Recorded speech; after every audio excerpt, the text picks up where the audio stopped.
John chapter 5, New American Standard Version. After these things, there was a feast of the Jews, and Jesus went up to Jerusalem. Now in Jerusalem, by the sheep gate, there is a pool, which in Hebrew is called Bethesda, having 5 porticos. In these porticos lay a multitude of those who were sick, blind, limping, or paralyzed. Now a man was there who had been ill for 38 years. Jesus, upon seeing this man lying there and knowing that he had already been in that condition for a long time, said to him, "Do you want to get well?" The sick man answered him, "Sir, I have no man to put me into the pool when the water is stirred up, but while I am coming, another steps down before me." Jesus said to him, "Get up, pick up your pallet and walk." Immediately the man became well and picked up his pallet and began to walk. Now it was a Sabbath on that day. So the Jews were saying to the man who was cured, "It is a Sabbath, and it is not permissible for you to carry your pallet." But he answered them, "He who made me well was the one who said to me, 'Pick up your pallet and walk.'" They asked him, "Who is the man who said to you, 'Pick it up and walk'?" But the man who was healed did not know who it was, for Jesus had slipped away while there was a crowd in that place. Afterwards, Jesus found him in the temple and said to him, "Behold, you have become well. Do not sin any more, so that nothing worse happens to you." The man went away and informed the Jews that it was Jesus who had made him well. For this reason, the Jews were persecuting Jesus because he was doing these things on a Sabbath.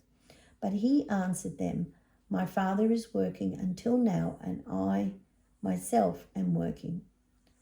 For this reason, therefore, the Jews were seeking all the more to kill him, because he not only was breaking the Sabbath, but also was calling God his own Father, making himself equal with God. Therefore Jesus answered and saying to them, "Truly, truly, I say to you, the Son can do nothing of himself unless it is something he sees the Father doing. For whatever the Father does, these things the Son also does in the same way.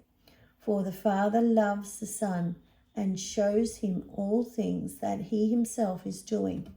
And the Father will show him greater works than these, so that you will be amazed. For just as the Father raises the dead and gives them life, so the Son also gives life to whom he wishes. For not even the Father judges anyone, but he has given all judgment to the Son, so that all will honor the Son just as they honor the Father. The one who does not honor the Son does not honor the Father who sent him. Truly, truly, I say to you, the one who hears my word and believes him who sent me has eternal life, and does not come into judgment, but has passed out of death into life. Truly, truly, I say to you, a time is coming, and even now has arrived, when the dead will hear the voice of the Son of God, and those who hear will live. For just as the Father has life in himself, so he gave to the Son also to have life in himself. And he gave him authority to execute judgment, because he is the Son of Man. Do not be amazed at this, for a time is coming when all who are in the tombs will hear his voice and will come out, those who did the good deeds to a resurrection of life, those who committed the bad deeds to a resurrection of judgment. I can do nothing on my own. As I hear, I judge, and my judgment is righteous, because I do not seek my own will, but the will of him who sent me. If I alone testify about myself, my testimony is not true. There is another who testifies about me, and I know that the testimony which he gives about me is true. You have sent messengers to John, and he has testified to the truth. But the testimony I receive is not from man, but I say these things so that you may be saved. He was the lamp that was burning and shining, and you were willing to rejoice for a while in his light. But the testimony I have is greater than the testimony of John.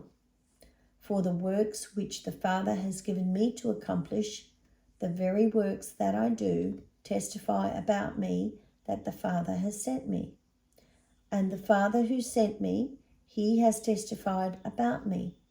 You have neither heard his voice at any time nor seen his form.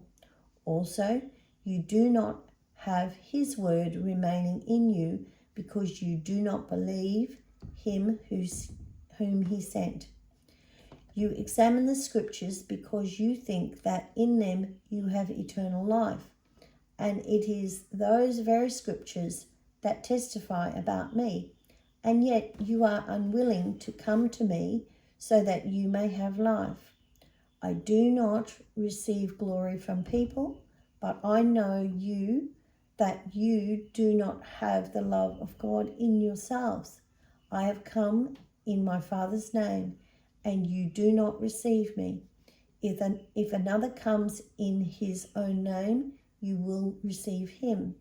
How can you believe when you accept glory from one another, and you do not seek the glory that is from the one and only God? Do not think that I will accuse you before the Father.